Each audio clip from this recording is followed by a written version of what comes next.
Ok, entonces yo quiero que vayan conmigo a Mateo 24. Mateo 24.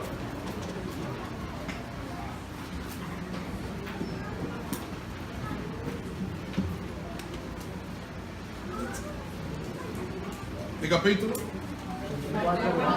Nosotros introducimos el tema de esta mañana, el miércoles. Yo quiero hacer un repaso de lo que hicimos para los que no pudieron venir. Y le invito a que si usted puede, por favor, venga a adorar a Dios los miércoles, que también Dios se encuentra con nosotros aquí. ¿Verdad? No solamente sábado, también lo hace todos los días que nos reunimos en su nombre, dice la palabra de Dios. Así que saque tiempo para venir y adorar a Dios. El texto es Mateo 24, 24.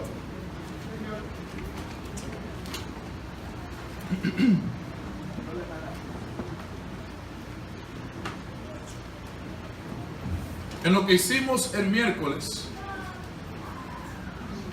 nosotros enfatizamos la razón por qué los discípulos hicieron la pregunta a Jesús de que cuándo iba a ser, ¿verdad?, el tiempo del fin y la destrucción del templo. Y hablamos de que la razón principal por qué Jesús lo hizo fue porque Dios le terminó, ¿verdad?, el tiempo de gracia a Israel como nación. Capítulo 23 termina diciendo que Dios, ¿verdad?, le dijo a Israel: hey, tú que matas a los profetas, ¿cuántas veces quise que juntar la gallina como la gallina junta a los polluelos, pero no quisiste? Así que tu casa es dejada desierta. Y los discípulos que entonces le señalaron a Jesucristo el templo. Y cuando uno lo lee a veces le pasa por encima, pero esa parte es muy importante porque marca la razón principal de lo que Jesús quiso decirle o quiso decir en Mateo 24. ¿Cuál es esa razón en la que yo quiero que estudiemos? Y para eso oramos y entonces leemos el texto. ¿Está bien? Padre querido, háblanos y gracias por tu palabra y mucho más por Jesucristo. Gracias por Él. Te pedimos que tu Espíritu nos ayude a verlo en esta mañana y que nosotros podamos hacer la decisión de dejarlo entrar o de continuar con Él hasta que tú regreses. En el nombre de Jesús. Amén. ¿Cuál fue lo que los discípulos hicieron? En el cual comienza Mateo 24. Versículo 1 dice lo siguiente. ¿Verdad? Dice que Jesús salió del templo y cuando ya se iba, se acercaron sus discípulos para mostrarle los edificios de ¿qué? Del templo. Si usted lee a Lucas capítulo 13, que es el paralelo entre el evangelio de Mateo 24, va a notar que le enseñaron hasta cómo estaba el templo, qué tan bonito era, qué tan grande era. Y dijimos el miércoles que Jesús lo hizo, los discípulos lo hicieron por una razón principal. ¿Se acuerdan lo que tuvimos aquí? ¿Cuál fue la razón principal? ¿Se acuerdan? Jesús le había dicho que iba a destruir ¿qué? El templo. ¿Pero por qué se lo dijo? Porque ellos tenían el templo como centro de ¿qué? De su adoración y lo que determinaba su relación con Dios. ¿Sí o no? ¿Estamos bien hasta ahora? Y cuando Jesús le dijo, se acaba su gracia como nación, ya ustedes no son más pueblo de Dios, le señalaron, pero ¿y el templo? Porque ellos dependían de lo que hacían allí, ¿verdad? Del formalismo que tenían allí, de todos los rudimentos que tenían y de todas las reglas que habían añadido, los sacrificios, para pensar que eso le hacía que conectarse a Dios, o que de eso era que dependía su relación con Dios y su salvación. Y el texto dice, el capítulo 23, que Jesús, aunque Jesús le dijo, mira, ustedes rechazan mi palabra, ellos todavía quisieron seguir pensando que eso representaba su relación con Dios. Así que cuando Jesús le dijo que se lo iba a destruir, me imagino que se volvieron locos. ¿Sí o no? Ahora note, cuando usted lee Mateo 24, lo leímos hasta el 24, el miércoles, yo no pienso hacer eso hoy. Hay algo interesante en ese contexto. Jesús quería enseñarle a los discípulos dónde estaba la esencia realmente de su salvación. ¿Ok? y le habló contestando las preguntas de ellos de lo que iba a ocurrir hasta que ocurriera la definitiva acción donde iba a demostrar quién realmente está en Cristo o no y es salvo. Y si usted lee con cuidado, Jesús marcó problemas tanto en el mundo social, político, económico y religioso, ¿sí o no? Y marcó esas partes como que eran las señales de que Él venía pronto, porque la pregunta fue esa. Y mi querido amigo, todo lo que nosotros vamos a leer hoy tiene que estar en el contexto de la venida de Cristo. Jesucristo viene muy pronto. Amén. Y todo lo que está ocurriendo, todo lo que pasa, está alineándose para enseñarnos que Dios está ¿dónde? A las puertas y hay que prepararse. Amén. Pero en esa preparación Jesús quería enseñar que hay algo que no podemos olvidarnos, de dos cosas principales, dijimos el miércoles, y ponga atención a esto. Mateo 24 enseña que hay dos cosas que tenemos que poner atención. Una es la obra de Dios y otra es la obra de nuestro enemigo. Y si usted lee con cuidado, Mateo 24 habla de las señales y las obras que el diablo iba a hacer y la que Dios iba a hacer. Y enfocamos el texto de una manera positiva. Yo quiero hacerlo hoy otra vez. Mateo 24 enseña que Dios va a cumplir su promesa de terminar su obra con su iglesia y preparar un mundo para cuando Cristo venga. Amén. Que a pesar de los males y los problemas y la muerte espiritual que el enemigo ha traído al mundo y a la iglesia, a pesar de eso, Dios va a tener un grupo de personas que va a terminar su obra y estará listo para cuando Él venga. La pregunta era directa para los discípulos y para nosotros. ¿Seremos nosotros parte de ese grupo? Es la pregunta. Amén. Por eso usted ve que en el capítulo, el versículo 13 y 14, después que Jesús habla de los engaños, tanto en las guerras como los pueblos, el hambre y todas las pestilencias, habla también de los problemas de la iglesia y señala algo interesante. Lo leemos en el versículo 9 para que vea el contexto. Entonces os entregarán a tribulación, os matarán y seréis, ¿qué dice? Por todos, por causa de mi nombre. Muchos tropezarán entonces. ¿Qué más dice? Y unos a otros se odiarán. ¿De quién está hablando? De las señales que el diablo, de la obra del enemigo en la iglesia. ¿Sí o no? Y marcó Jesús la muerte espiritual de muchos. Y la frivolidad, la apatía que hay en la iglesia, la marcó como obra de quién. Y en el tiempo cuando ya Cristo esté más cerca, va a ser tan fuerte el problema que habrá gente que de la misma iglesia, de la misma familia, se entregarán unos con otros y se odiarán. Y dijimos el miércoles, si usted nota, que la guerra que pasará en el mundo no es más fuerte que la guerra que el diablo hace en la iglesia. Por eso entonces dice, versículo 11, muchos falsos profetas se levantarán y engañarán a muchos.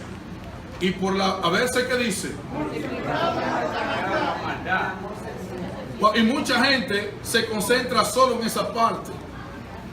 Y el enemigo ha logrado que nosotros, y vamos a ver por qué, nosotros nos concentremos más en lo que Él hace que lo que Dios hace. Por eso el texto que sigue, los dos que siguen son extraordinariamente importantes para entender dónde debemos de enfocarnos. ¿Qué dice el versículo 13? Pero, ese pero, ¿qué implica? Está conectando una cosa con otra. Aunque el diablo haga lo que haga, aunque haya personas que se entreguen unos a otros, aunque haya muerte espiritual entre algunos en la iglesia, Dios, ¿qué dice? El que perseverare hasta el fin, ese que le haga una pregunta. ¿Está afirmando Dios que habrá gente que en medio de esos problemas estará firme hasta que Cristo venga? Sí. La pregunta es si soy yo, si es usted. El que persevere hasta el fin. Esa es la pregunta, ¿sí o no?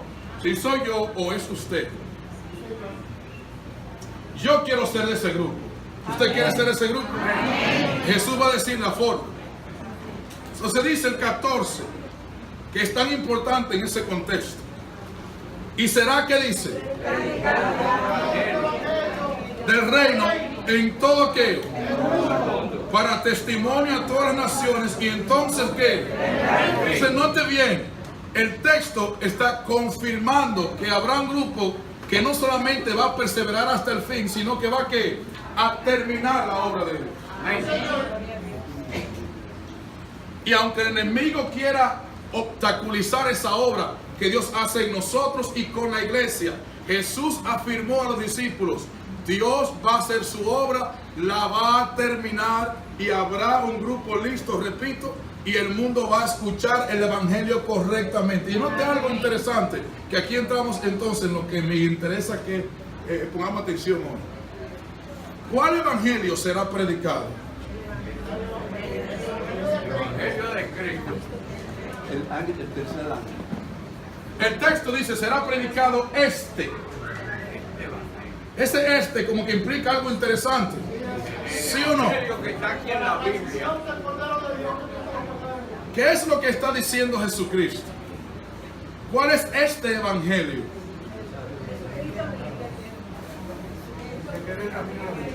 Es algo interesante, porque los textos enseñan que el enemigo va a hacer que muchos declinen de su fe verdadera creyendo en otra fe falsa. Porque si está hablando de la iglesia, ¿sí o no? Y está hablando de que habrá muchas personas que van a salir de la fe, tiene que haber una forma de cómo el diablo lo va a hacer. Y les pregunto, ¿podrá el diablo engañar a la iglesia diciéndole que no existe Dios? No. ¿Podrá engañarlo diciéndole que no hay salvación? No. ¿Cómo lo va a engañar entonces?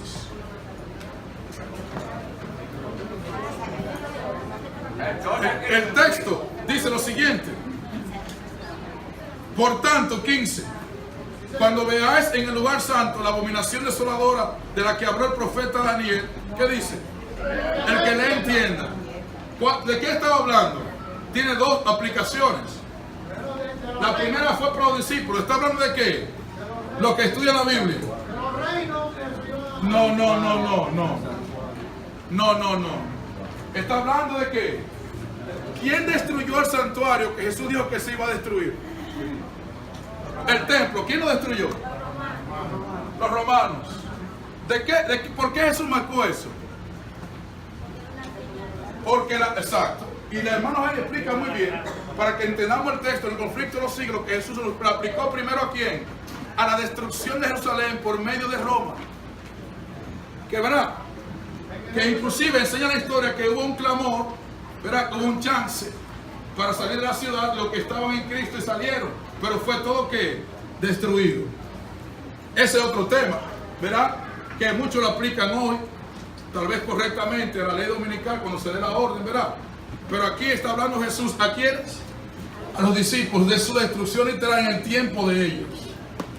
Claro, tiene una recapitulación para nuestro tiempo. Verá, ahora note bien.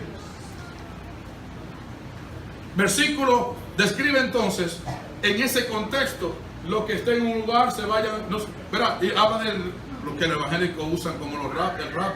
¿Verdad? Que no se quede en tal sitio, que se quede en tal sitio. Yo estoy brincando simplemente porque quiero llegar al punto y que el tiempo me dé. ¿Verdad? Ahí es que dice que el que esté en la azotea no descienda para tomar algo de su casa, que no va a haber tiempo para eso. ¿Verdad? En el versículo 20 dice: orad, pues que vuestra vida no sea en invierno ni en sábado. ¿Verdad? Y versículo 21, porque habrá entonces grandes tribulaciones, o tribulación cual no la ha habido desde el principio del mundo hasta ahora, ni lo habrá, dice. Entonces el 22 dice lo siguiente, escuche bien: si aquellos días no fueran que nadie será salvo. ¿Cuántos no serán salvos? Nadie. Wow, a mí me llama la atención eso, me pone mal a mí. O sea que el hecho de que los días corten tiene que ver con nuestra salvación. Sí. ¿Por qué?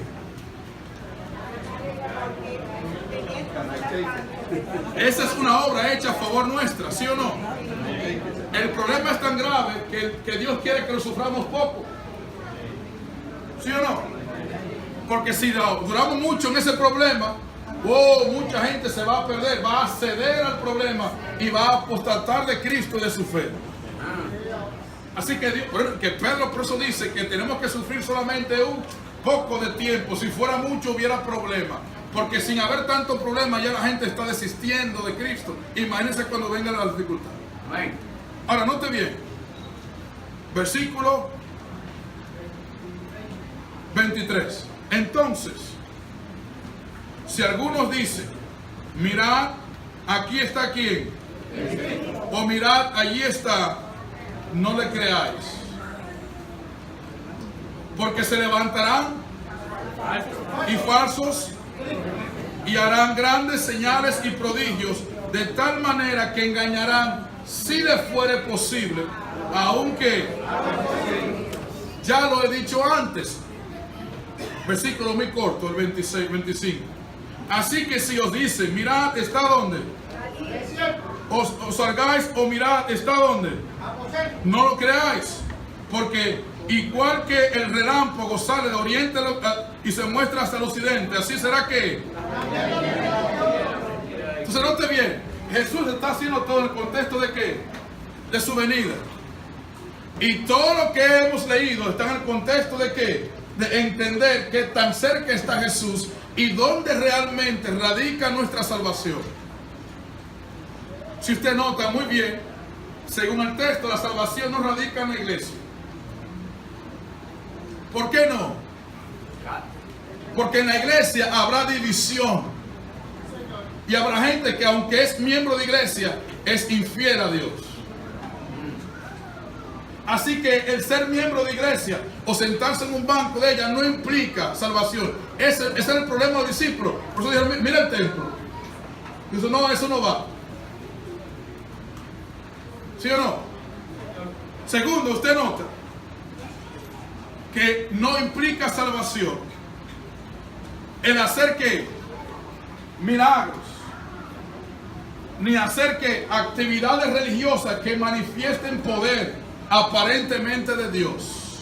Y usted nota muy bien, que lo que vamos a señalar hoy, que el enemigo, Jesús está marcando dos problemas que el enemigo iba a traer a la iglesia antes de que Cristo venga para engañar a la gente. Primero, formalismo, y segundo, fanatismo. ¿Sí o no? Ahora, ¿por qué el diablo quiere hacer eso? Yo se lo quiero leer. Conflicto de los siglos. La verdadera conversión. Lo mencioné un día que deben leerlo. Página 362 en el libro que yo lo leí. El capítulo es la verdadera conversión. Dice, el poder de la piedad ha desaparecido casi enteramente de muchas de las iglesias. Casi que completo. Dice, las comidas campestres, las representaciones teatrales en las iglesias, los bazares, las casas elegantes y la ostentación personal han alejado a Dios de los pensamientos de la gente. ¿Usted escuchó bien? ¿Qué han hecho? ¿Han alejado a quién? Y yo quiero que marque esa parte, que ahí que está la esencia. ¿Lo han alejado de quién? De Dios. Se note bien. Tierras y bienes y ocupaciones mundanas llenan el espíritu, mientras que las cosas de interés eterno se consideran apenas dignas de ¿qué? De atención. ¿Sí o no? Eso es cierto. La gente le está poniendo más atención a sus cosas que a las de Dios. Y el enemigo con ella está desviando ¿qué? La atención a quién?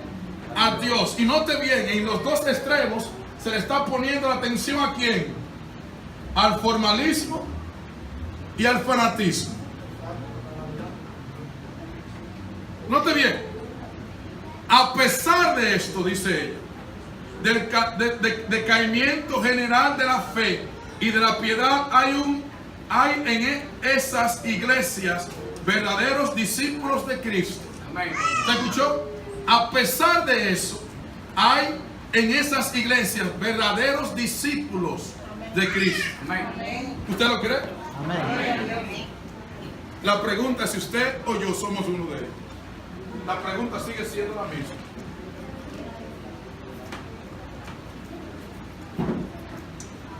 La salvación no está para que usted juzgue a otro, es para que usted se juzgue a sí mismo. Amén. Porque, y déjeme decirle que esto es muy básico. Porque a veces, en una tarea que el enemigo, lo vamos a leer, quiere hacer con la iglesia es desviarlo de que Dios está trabajando con su iglesia y que hay gente fiel. Y han creído el cuento mucha gente que predican por ahí de que la iglesia adventista ya no sirve y que hay que buscar otra. Idea diabólica.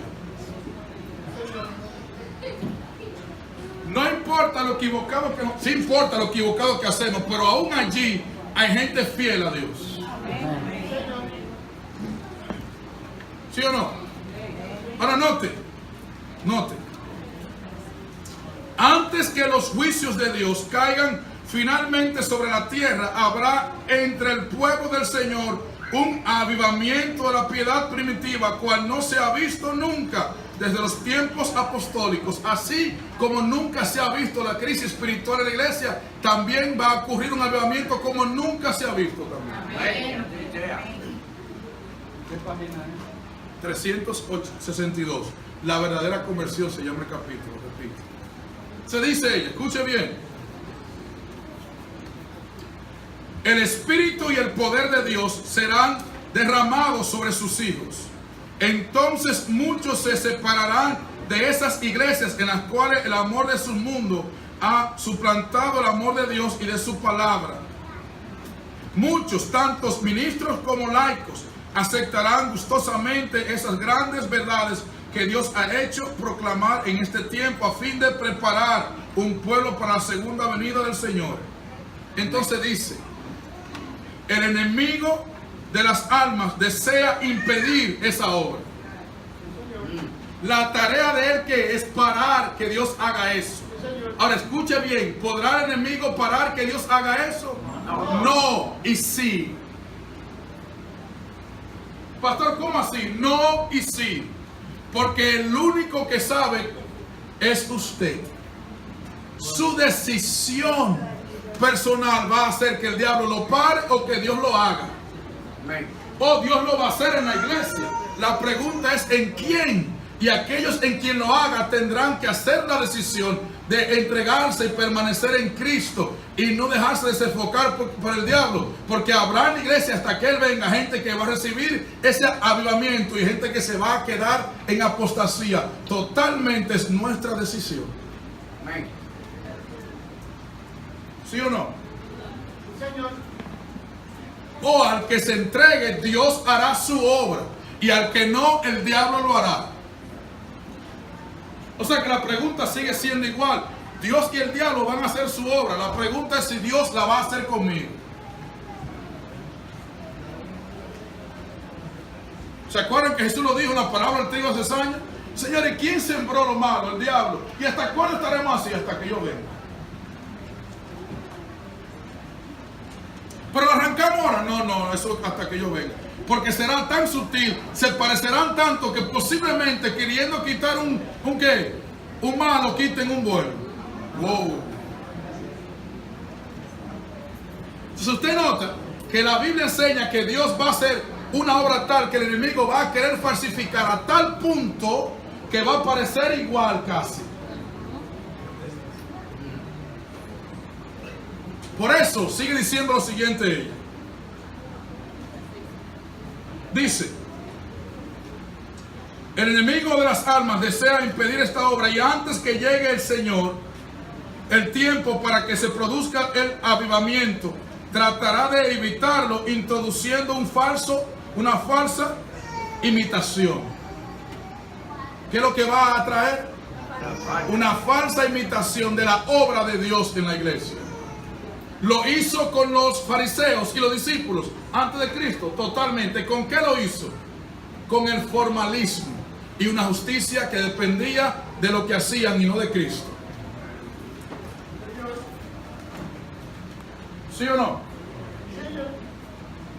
Ahora note.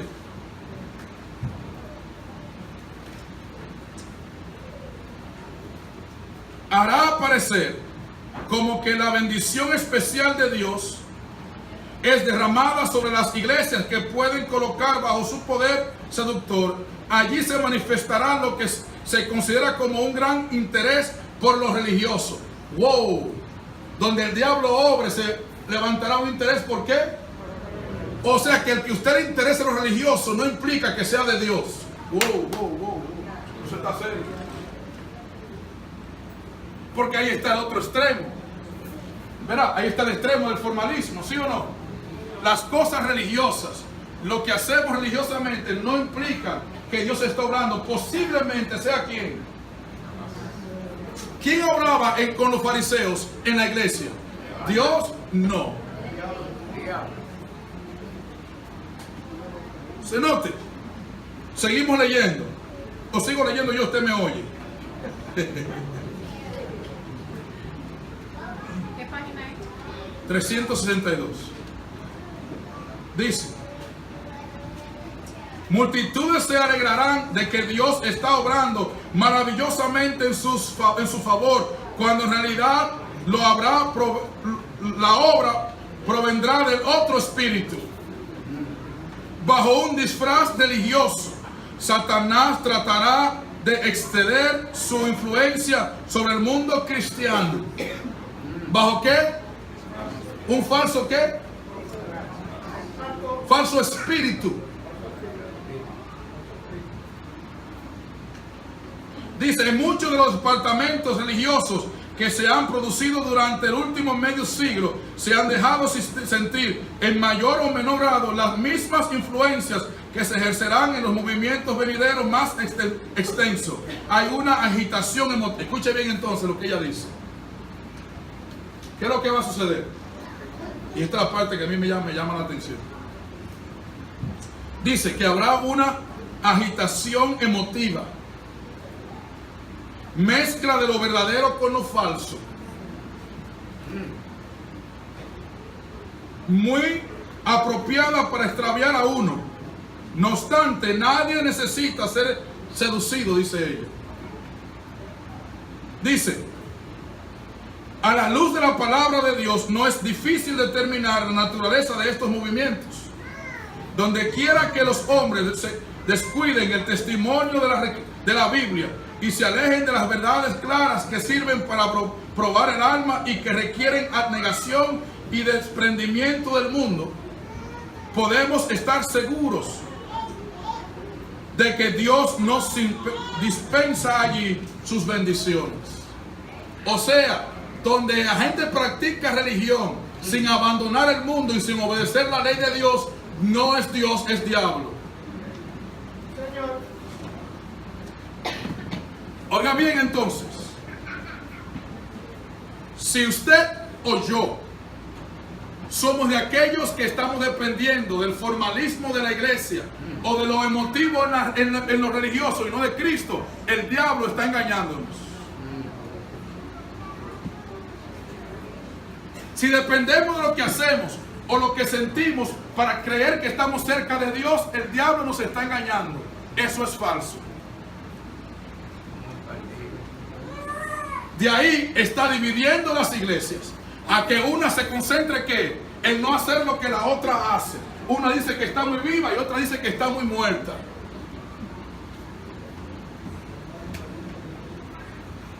Y se pelean porque esto no está correcto, que esto es lo que hay que hacer. Y a ambos lados, como quiera, están mal, porque la única forma de llegar a Dios es a través de la justicia de Cristo. Amén.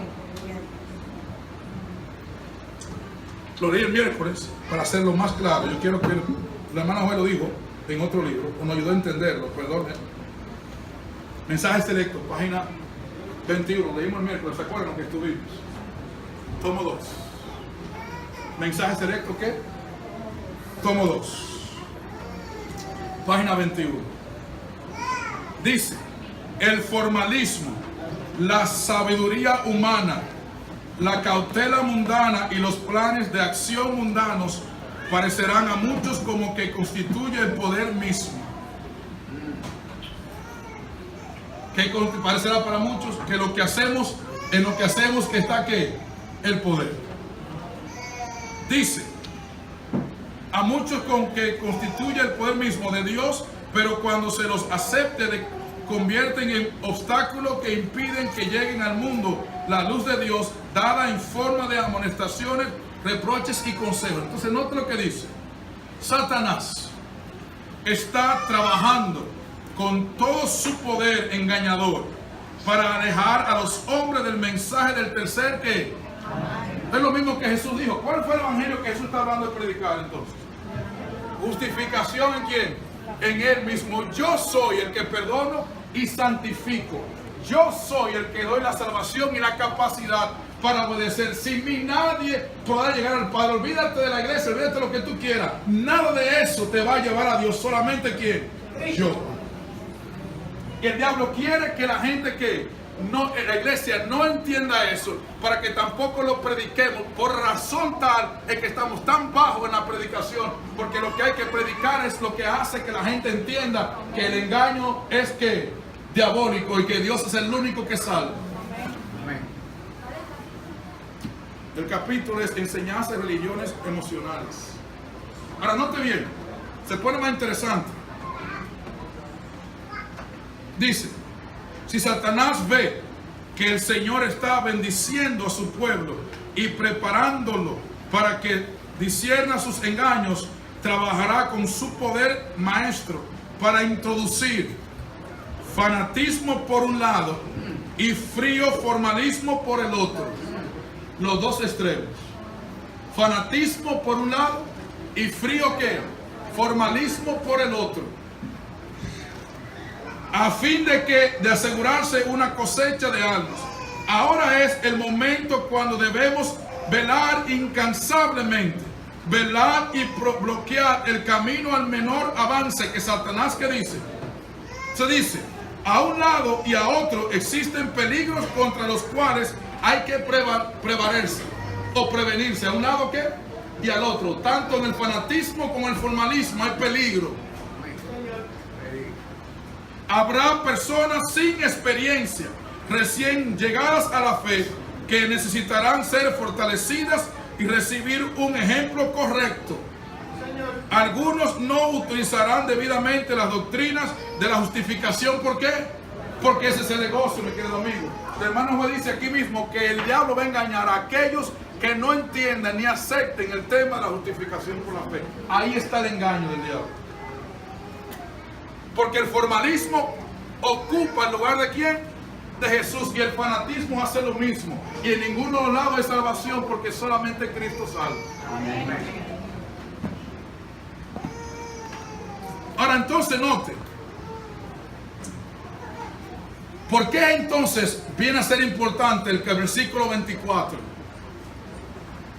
Yo no voy a definir el fanatismo ni el formalismo. Yo voy a hacer dos temas separados, uno para cada uno, porque es tan importante que lo entraríamos y se quedaría ahí. No aprendimos casi, por lo menos yo pienso así, no aprendimos. Pero hay que dedicarle tiempo a los dos lados. Si usted lo hace personalmente, quedará sorprendido, porque tal vez, yo no sé usted, pero yo cuando lo leo en el estudio, digo, oh Señor, ten misericordia de mí, porque posiblemente yo estoy en uno de los dos lados.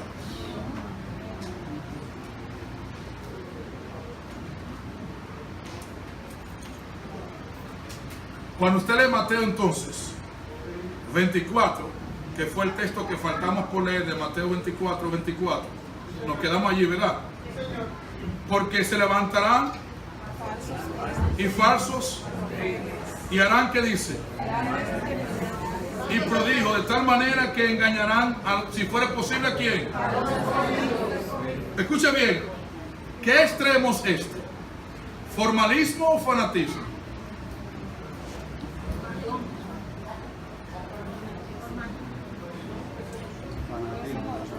¿Eso qué es?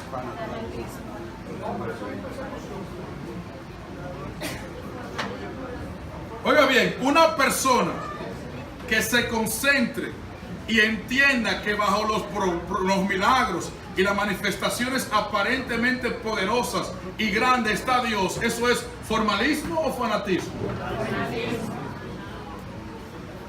Yo le estoy poniendo a hacer algo que no se puede. No, porque es que está entre las dos.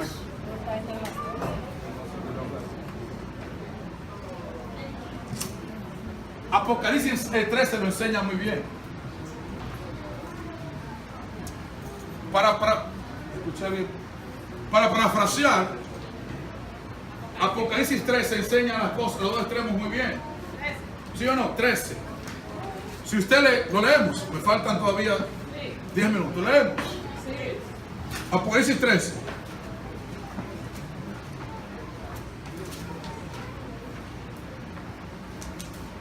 Para que usted vea que está de acuerdo en el mismo tiempo en que Jesús lo señaló, va a notar algo interesante. Apocalipsis 12, ¿cómo termina? El dragón airado contra la mujer. Gracias, Tony. Y si usted lee Apocalipsis 12, va a notar que enseña el esfuerzo progresivo del diablo a perseguir a la iglesia cada vez que pierde. Léalo. Primero intentó matar a Cristo y el texto enseña que aumentó su poder para perseguir a la iglesia. Y de perseguir a Cristo con Roma imperial, se metió en la iglesia con el papado y ahora persigue a la iglesia, ¿sí o no? El texto enseña que Cristo muere y cuando Cristo muere en la cruz, que fue arrojado a la tierra, dice que se airó contra la mujer y se fue más fuerte todavía. Y al final, cuando la tierra ayudó a la mujer en los 1260 años del catolicismo, ¿verdad? Entonces presenta a la iglesia que sale de allá corriendo, el diablo detrás con una fuerza más grande todavía. ¿Por qué? Porque ya lo leímos y lo definimos. Cada vez que Dios quiere hacer su obra de avivamiento en la iglesia, el diablo doblega y duplica su esfuerzo para que en la mayoría no ocurra. Por eso la Biblia enseña, el primer cielo dio a entender que mientras más usted vence, más el diablo lo ataca. ¿Por qué? Porque si usted lo puede ganar aquí con lo que él hizo, él va a duplicar su esfuerzo para ver si después no lo puede ganar. Y cada vez que usted vence, o cada vez que Dios quiere hacer la obra, el diablo que duplica. Por eso dije el miércoles, cuidado con dejarse desenfocar. Mi querido amigo, no todo lo malo que pasa en la iglesia es porque todos somos pecadores, tal vez porque estamos haciendo algo que Dios quiere. Amén. La idea de que todo el tiempo que ocurre algo malo en la iglesia, eso es el diablo. Cuidado. Porque él molesta, porque hay algo que le molesta a él. ¿Sí o no? Eso es porque somos infieles. No, tal vez porque queremos hacer la obra de Dios y entonces por eso molesta, para evitar que Dios la haga con nosotros. Por eso que el diablo quiere desenfocarse.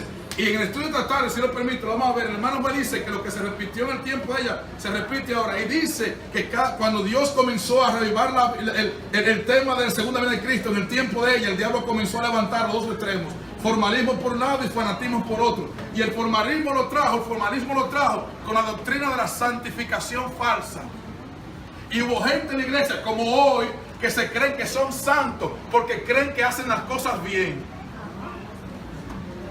Y esa idea la trajo el enemigo a tal punto que la iglesia se dividió con la doctrina de la carne santificada. Dice ella, eso introdujo el diablo en la iglesia para tratar de evitar la obra que Dios estaba haciendo con ella. Le pregunto, ¿sigue igual?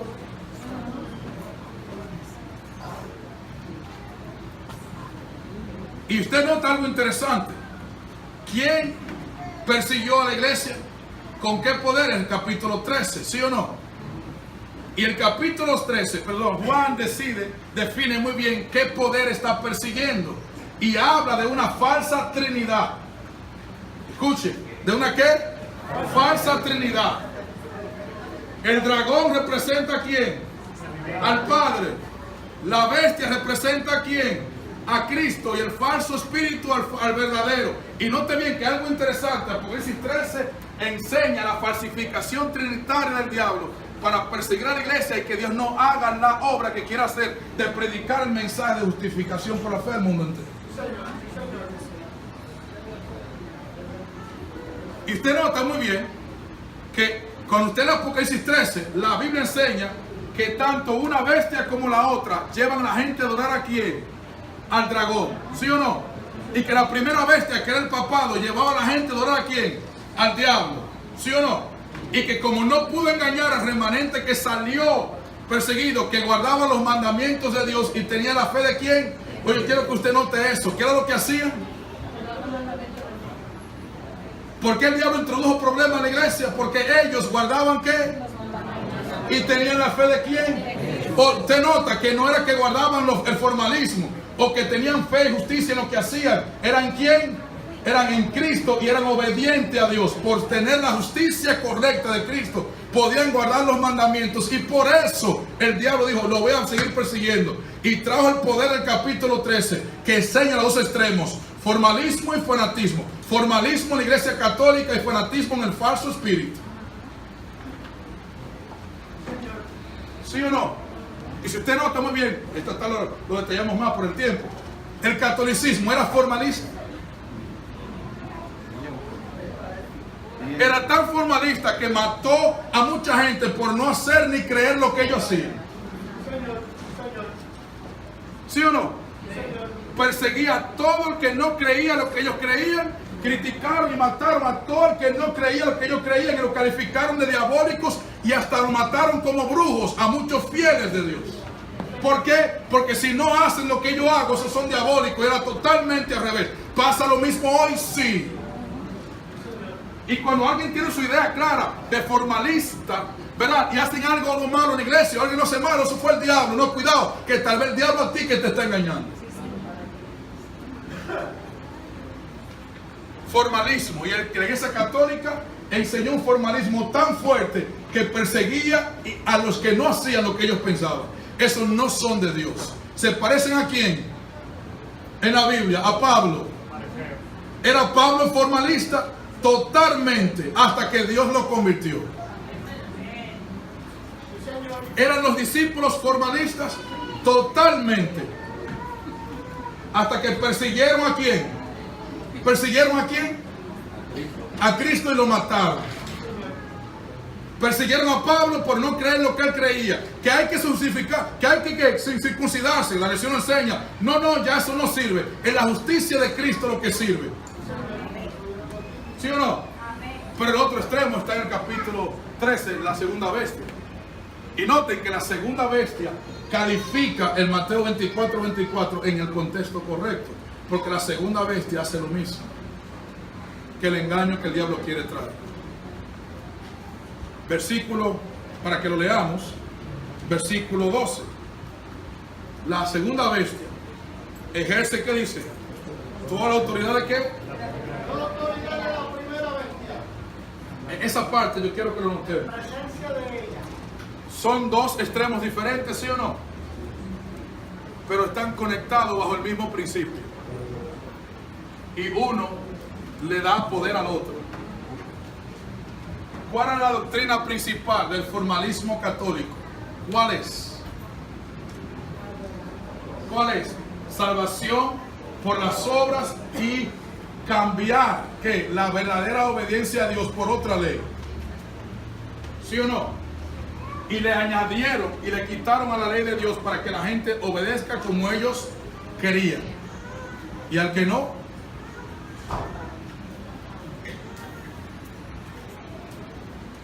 la hermana White dice, y la Biblia nos enseña, que el diablo introdujo eso en nuestra iglesia. Y si usted nota muy bien, la historia de la iglesia adventista siempre ha sido en la lucha que tenemos para aceptar la justificación por la fe, exactamente como la Biblia lo enseña. ¿Sí o no? Lea la historia para que usted vea. Vi una foto de alguien que estaba hablando de lo mismo. Y hace tiempo enseñó una foto de cómo Guillermo Miller y esa gente dibujaba la salvación. Y ponían la iglesia, muchas cosas, ponían la cruz y la ponían chiquita y la ley gigante detrás. Eso está en los libros de historia.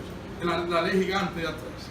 Y la razón por qué la foto la plasmaron en la historia, porque querían reflejar en la base de la salvación cuando comenzó el problema. La presentaban como que la ley como la base de salvación. Y cuando entendieron el mensaje, que el Espíritu del Cielo ayudó a entenderlo, la foto la cambiaron y pusieron la ley chiquita, la cruz de Cristo grande. Búscalo, que eso está en la historia.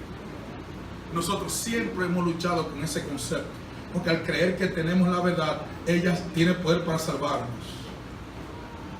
Si la creemos, lo obedecemos como nosotros pensamos que tenemos que hacer. Ahora, no malinterprete. Hemos aprendido este trimestre que la salvación viene por quién. Y que el que es salvo por la justicia de Cristo tiene que ser obediente a su ley. Si hay desobediencia a la ley, no hay Cristo. ¿Sí o no? Así que el que es justificado por la fe tiene que obedecer la ley. O sea que todo dependerá entonces de qué? De una verdadera conversión.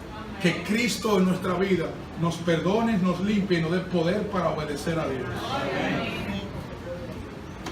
Entonces Jesús le enseñó a los discípulos: la esencia de la salvación no está ni en el formalismo ni en el fanatismo, nada que tenga que ver con religión, nada que tenga que ver con lo que hacemos como iglesia o que sentimos, tiene el poder en sí mismo para salvar.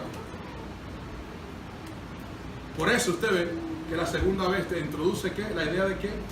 De milagros y cosas extraordinarias, emotivas, que llenan a la gente de gozo, creyendo que ese gozo tiene poder para salvarle, cuando posiblemente es un gozo falso.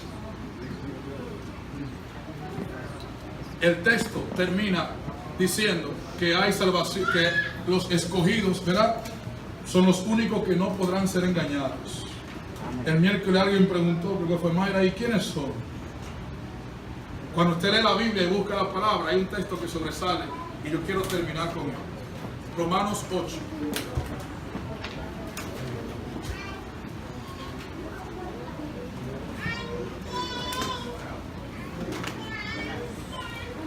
Amén, amén. ¿Romanos qué? 8.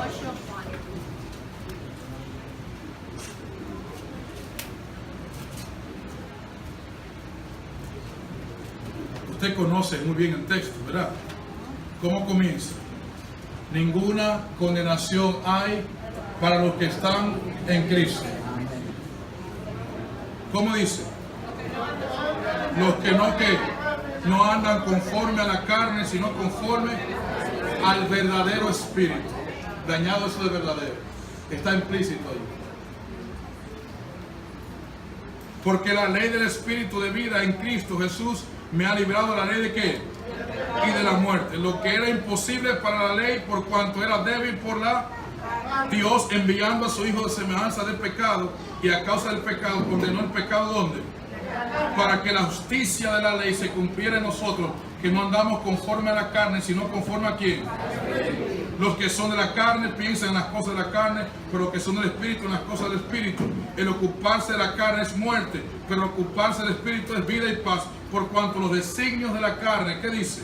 Son enemistad contra Dios, porque no se sujetan a la ley de Dios, ni tampoco que, mi querido amigo, si usted no puede obedecer a Dios, es señal de que a usted le falta a Cristo.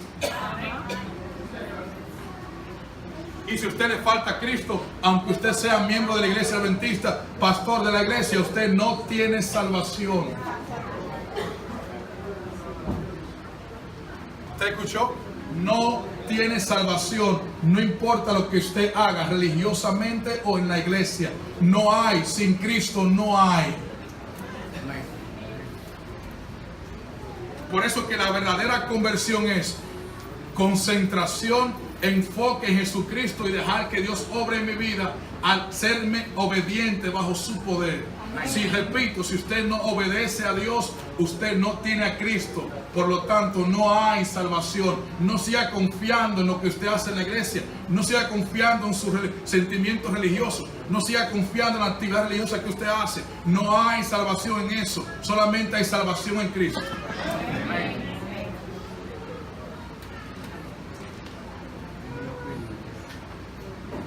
Por eso, el texto dice,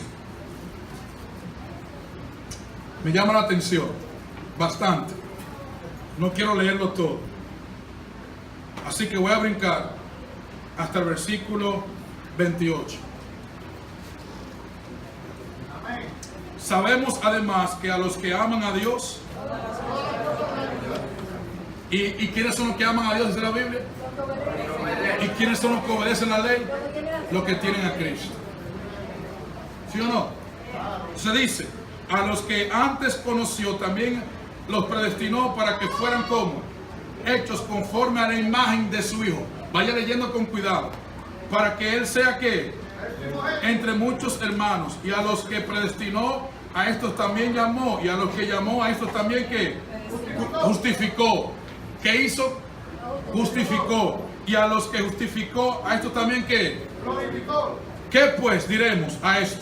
Si Dios es por nosotros, ¿quién contra nosotros? ¿Quiénes somos nosotros? A los que llamó y ¿qué? Y justificó. El que no escatimó ni a su propio Hijo, sino que lo entregó por todos nosotros. ¿Cómo no nos dará también con nosotros, con Él, todas las cosas? ¿Quién acusará a los, qué dice? Oh, ahí está la palabra. ¿Quién acusará a quién? A los escogidos de Dios. Dios es el que. Y usted note que Pablo está relacionando la justicia ¿con quién? Con los escogidos. No hay escogidos si no son justificados en Cristo. Un escogido tiene que relación con la justicia de Cristo. Porque la justicia de Cristo, la que me coge, me hace su hijo. Si yo no soy justificado por Cristo y hecho hijo de Dios, no podré estar libre de los engaños del diablo. Por eso que lo dice aquí, ¿quién contra nosotros? Nadie. Por eso fue que Jesús dijo que a los escogidos no les será posible al diablo engañar. Y la palabra posible es no tendrá poder para engañar a los elegidos, porque el poder de Dios estará con él. ¿Pero quiénes son? ¿Los que se escribieron en un libro en la iglesia? No. ¿Los que leen la Biblia de vez en cuando? No. ¿Quiénes son? Los que han recibido a Cristo como su justicia y les son obedientes a Dios bajo su poder. ¿Está claro? Con razón a los escogidos, el diablo no les será posible engañarlos. ¿A quiénes va a engañar entonces? A los que no han recibido a Cristo como su único medio de salvación y poder para obedecer. ¿Está claro? Esta tarde lo seguimos porque hay muchas cosas, muchos detalles interesantes. Porque los dos extremos entonces están enfatizándose en que nosotros nos desviemos, el formalista, que nos desviemos mirando los problemas de la iglesia y lo malo que hacemos, y el fanático mirando las emociones y cómo los cultos son emocionales, la bulla que se arma, la música muy alta, mucho show para emocionarnos, y todo está preparado para quitar el enfoque de Jesucristo y poner eso en su lugar.